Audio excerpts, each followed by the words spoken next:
Meet your new go-to for a fresh and inclusive approach to health.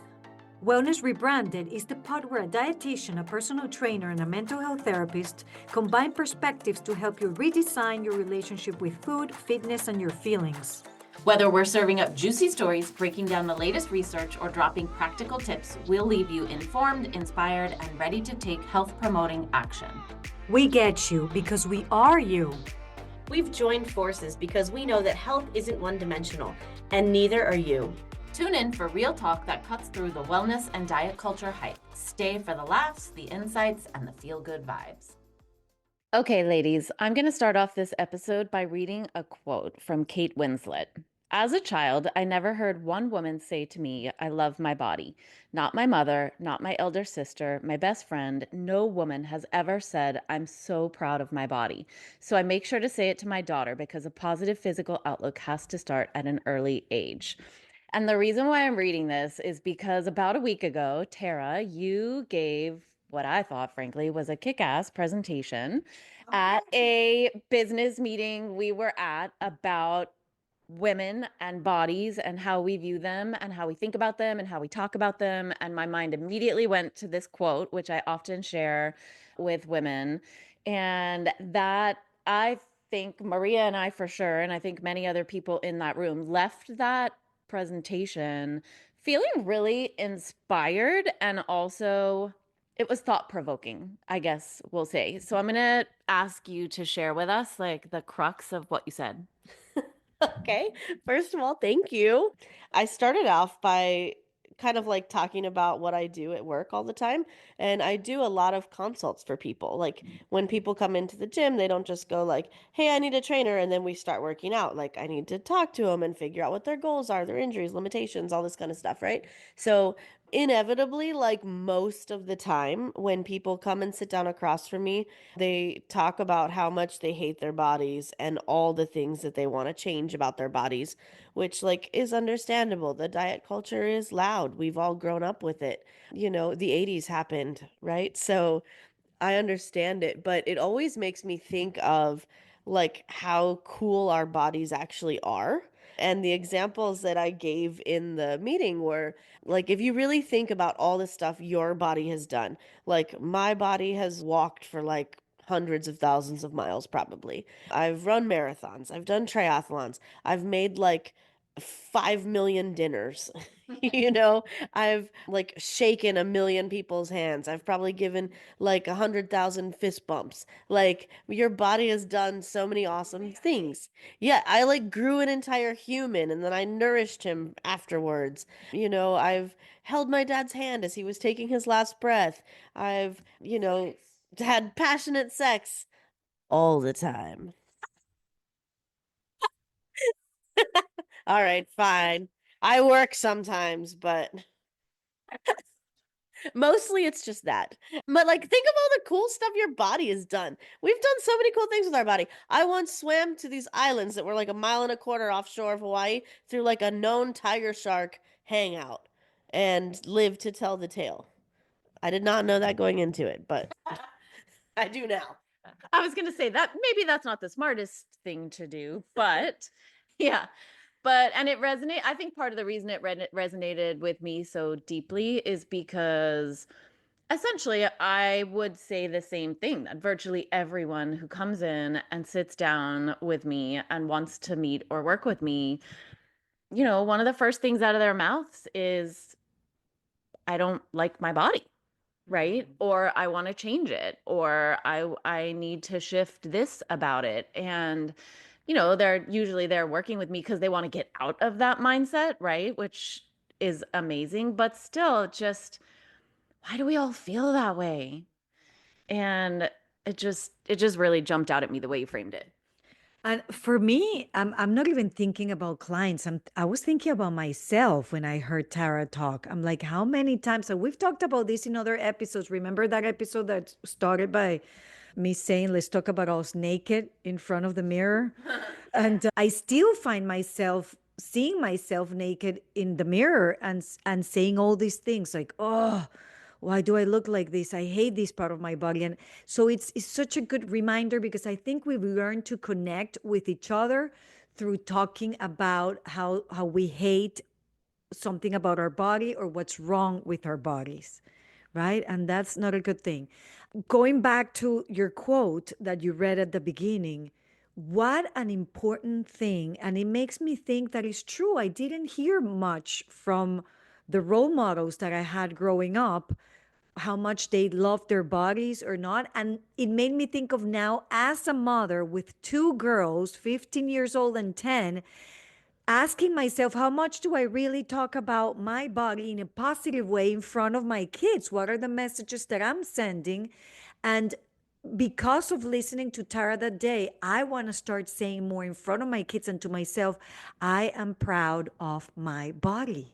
I love that because I think like most of us grew up not hearing anybody say anything kind about their body, and complaining about your body almost becomes like a rite of passage during like adolescence and like adulthood as women. I know I have friends that can't like come over without them, lamenting their latest thing about their body that they hate. And I think about it often. Maria, I just heard you like saying, "Oh, I look in the mirror and I'm like, frustrated." And like when I think of you guys, you and Elizabeth and all of my other friends, I never once think like, "Oh, I love her, but this body part, yikes." Like I never think that. And like I'm in a larger body, so like I totally think things about myself sometimes, which we're all working on, right? But I'm always like, "Oh, if I was like Maria's size, then I would be like perfect. There would be no negative body image." And like we know that's not true. Everybody struggles with this, but I don't think anybody cares. I think so many people are just like, "Oh, I'm just so glad Maria's my friend," and not because you look like a supermodel. You know what I mean? It's like a brain program that we've brought from somewhere because of the constant messaging of talking about our bodies, not in a positive way. That's why I loved when you came up with the list on your speech about all the things that your body does. Because now I see myself in the mirror. I'm like, ooh, that's something. But here's this body who had two kids that are alive, my body that can walk places, my body that can stand up in front of people and talk about mental health and do all these things, and I can stand up for hours talking to people. I can it's such a change, right? It's retraining your brain to think about yourself a more accurate and positive way. Well, and also think about what's the big difference there, right? When you look in the mirror, you're focused on what your body looks like. When Tara stood up and rattled off those 15 or 20 things, she was talking about things that her body does or that her body has allowed her to do. And it's just part of the cultural narrative that we spend so much more time self-objectifying, right? Thinking about what our bodies look like instead of the experiences that we have in our bodies. And that's a really, really big difference. And when the more importance that gets placed on what they look like, which is the culture we live in, the harder it is to focus on what your body does and the experience of being in your body. And then you layer in the messaging that it's not just that there's hyper focus on what our bodies look like, right? It's that actually then there's meaning attached to it, that it means something about who you are as a person, your value, your worthiness, your discipline, your character, your whatever, based on what your body looks like, which of course is so untrue and so toxic. And yet we internalize that stuff and it shapes how we view ourselves. Hi, I'm Alice Ann Loftus, the founder of Leading Lady Coaching. As a business coach, consultant, and leadership expert, I help high-achieving women build successful, sustainable businesses without burnout. With years of experience as an entrepreneur, I know firsthand the challenges women face in business and leadership. That's why I'm passionate about empowering women to step into their confidence, create businesses that work for them, and lead with both strategy and heart. Through my coaching, online communities, and live workshops, I provide the tools and support you need to thrive, not just in business, but in life. If you're ready to take the lead and build a business that truly serves you, I'd love to connect. Visit www.leadinglady-coaching.com and follow me on Instagram and Facebook for daily inspiration and expert advice. Let's make success feel as good as it looks. Hey guys, it's Tara here, and if you're feeling like a burnt out piece of toast, I've got my second quarter Relax and Renew, the Hour of Progressive Relaxation class coming up on May 6th at 7 p.m. at the Collective in Annapolis. There's no sweating, no squats, just deep breaths, soft vibes, and maybe a blanket burrito. Your nervous system will thank you, so grab your spot today. Actually saw this video the other day that was so interesting to me, and the narrator was saying that for like thousands and thousands of years people didn't really see what they looked like. Like mirrors didn't exist yet, so you might like catch your reflection like in a body of water or something, but like for the most part we didn't see what ourselves looked like, so it didn't take up like a ton of brain space. And then even if you think about like in our lifetimes, ladies, like when I was growing up, we had mirrors like in the bathroom, and you might have like a decorative mirror somewhere in your home. So you would see yourself, or, like you would catch a reflection in the glass or whatever. But it wasn't like now where we have our phones, we take selfies constantly. We are, like required, not required, but almost required to do social media. So we're always with our phone and chatting and looking at ourselves. I think that is such an important point, and I actually just heard something the other day. I can't remember where I heard it or what I was looking at, that even think about Zoom since 2020 and how much, I mean, I know I can speak for myself. I'm looking at myself literally all day long when I'm meeting with clients, right? Because it's on Zoom, it's reflected back to me. There probably is a way that I can turn it off so I only see the client, but to be honest, I don't know how. It would actually be so helpful if I could, because I find sometimes, not that I'm distracted from what I'm talking about with the client, but I find myself like fidgeting and fixing my hair or whatever. And if I couldn't see it, I probably would not be doing that. But what I heard was like humans are not meant to see the reflection of themselves as often as we do now. And I hadn't really connected it to what you're saying of thinking back. Yeah, you're right. When I was growing up, I didn't look at myself other than like in the bathroom when I got ready, right? Or maybe like in the bathroom at middle school or high school or something, but like not all day long, and certainly not in cameras, which are distorted images anyway. Okay, so number one, if you pin your thing on Zoom, no, you pin your client, then you can see your client big and you small. That's what I do. Oh, thank you. You're welcome. Always a pleasure. But listen, I am completely distracted when I'm on a Zoom meeting and I'm as big as the other people. And I'm looking at myself and I'm like, look at that little hair standing up. And I'm like fixing it and checking if my background looks okay. So, of course, I'm completely distracted. I wish, that's what for me, it's better to actually have a phone call and pay more attention than the Zoom video part, because I'm distracted by my image there. Elizabeth, when you were talking about like how we view celebrities, it made me think of one of my like favorite videos is this reporter who goes around and asks all the male athletes the same questions that their female counterparts get. It is so funny and also super sad because, like whoever, like Roger Federer or like, Kobe Bryant or whatever, like huge, massive athlete will get asked like, "Oh, did you choose that uniform choice because it accentuates your curves?" And they look at them like, "Bro, what?" Like they're so offended by it. Or they'll be like, "Oh, tell us about your love life." Or "Can you give us a little twirl?" And they're like, "Bro, I'm here to talk about the game. I don't know what you're asking me, but it's not this." And they're super offended by it, but somehow with female athletes, like we think that that's like acceptable questions when it should be about how their body's performing, how they're playing, not if their boyfriend likes their uniform or what designer, shorts they're wearing, right?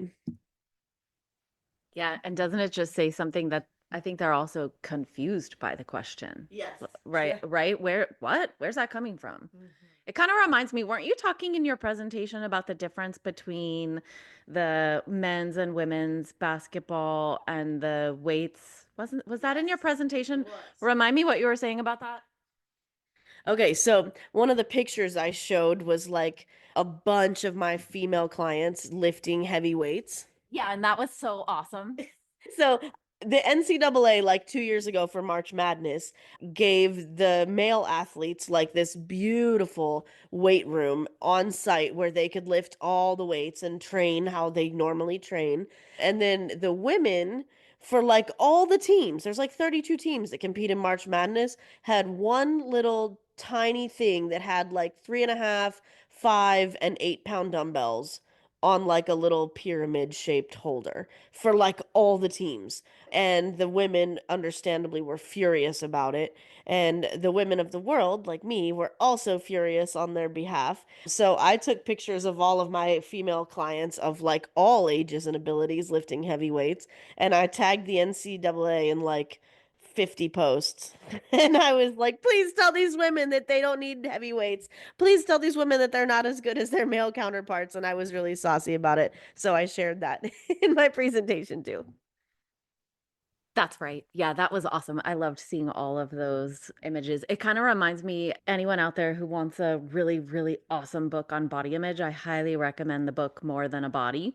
And I often share with clients that one of the things they talk about in that book is that when I think it's Lexi and Lindsay Kite who wrote that book, but I might be getting it mixed up with another book I recommend that's often two sisters.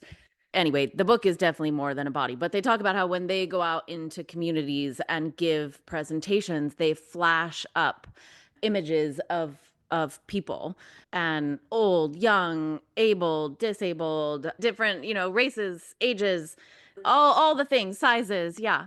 And they challenge the audience to find the beauty in the human form, and it just is really thought provoking. So it kind of reminded me of what you did when you were flashing up all of the images. But also, for the record, aren't there actually 64 teams in March Madness?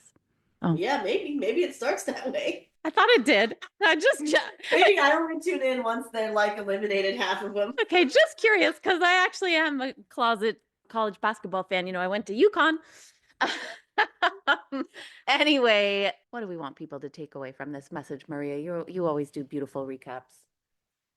I think a good takeaway is maybe take a few minutes right now. Let's just do it together. I love how serious she gets. I try to be serious on this podcast, but then I have these two people I share the microphone with. I am the serious one. Okay, going back to where I was before I was interrupted, let's take a few minutes together to tell ourselves, I am proud of my body. Please, if you're listening, take just these 3 seconds to tell this to yourself. Do it with me. I am proud of my body. My body can do amazing things. I am capable of so much thanks to my body. What do you want to say? I love that. And I was just going to add, I was in a yoga class the other day, and the instructor said, just tell yourself you love yourself.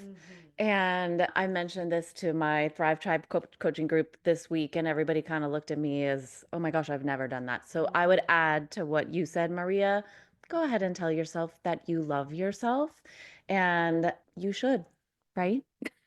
And I know I've had many clients that find it very hard to say those words, I love myself. It's like a deeper level. So if you can do this, great. If not, start on this basic step we're giving you today, which is I am proud of my body, of your feet, your legs, your knees, your hands, your butt, because it can sit you down on chairs, your shoulders, your neck, your hair, your eyes that can see so many things, your mouth that can move so you can voice your concerns and your ideas, so many things that we can do with our body. And this is an episode to start the celebration of that. And next time we meet with some of those friends that want to have a pity party, however you pronounce that, and talk about all the things, these two are laughing quietly, all these things that our bodies cannot do or how bad we look. Remember this episode, and you have the right to put a pause or a stop to that conversation and say, ladies, let's switch this. How about the things that our bodies are doing well, and let's talk about that. So basically, this episode is a love letter to our bodies, to my body, to your body, to all of your bodies, to just bodies. So, in case you want like a reminder of this, I have a post on Instagram that is pinned right to the top of my profile, and we'll link it in the show notes, that says your body is amazing. And I basically go through what I did in that presentation that I gave, and I list off like 20 of the awesome things about my body. And I would encourage you all to like think about some of the cool stuff your body has done. You know, I'm not unique in that my body's done cool things. Everybody's body has done cool things. So if you need a little reminder, maybe like check it out, go on Instagram and see what that's about.